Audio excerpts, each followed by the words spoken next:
Ang mabuting balita mula sa langit sa araw na ito. Aleluya, aleluya. Espiritu'y magtuturo ng aral at pagkukuro ni Jesus na ating guro. Aleluya, aleluya. Ang mabuting balita ng Panginoon ayon kay San Juan. Pinupuri ka namin, Panginoong Hesukristo.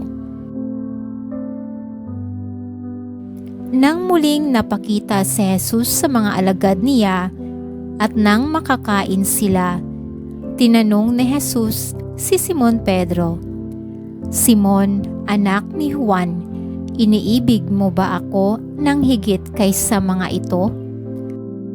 "Opo, Panginoon, nalalaman ninyong iniibig ko kayo," tugon niya. Sinabi sa kanya ni Jesus, "Pakanin mo ang aking mga batang tupa." Muli siyang tinanong ni Jesus, "Simon, anak ni Juan, iniibig mo ba ako?"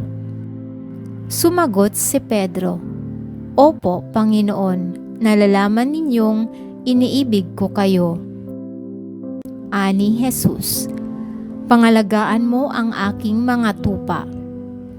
Pangatlong ulit na tinanong siya ni Jesus, "Simon, anak ni Juan, iniibig mo ba ako?" Nalungkot si Pedro sapagkat makatlo siya tinanong, "Iniibig mo ba ako?" At sumagot siya, "Panginoon, nalalaman po ninyo ang lahat ng bagay. Nalalaman ninyong iniibig ko kayo." Sinabi sa kanya ni Jesus, "Pakanin mo ang aking mga tupa."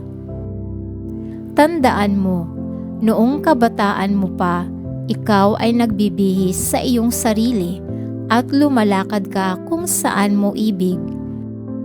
Ngunit pagtanda mo, iuunat mo ang iyong mga kamay at iba ang magbibihis sa iyo at dadalhin ka kung saan hindi mo ibig. Sinabi niya ito upang ipakilala kung paano mamamatay si Pedro at sa gayoy mapararangalan niya ang Diyos. Pagkatapos sinabi sa kanya ni Jesus, "Sumunod ka sa akin." Ito ang mabuting balita ng ating kaligtasan. Papuri sa Diyos.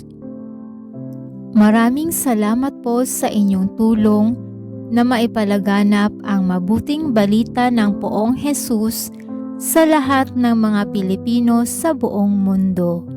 Pagpalain nawa tayong lahat.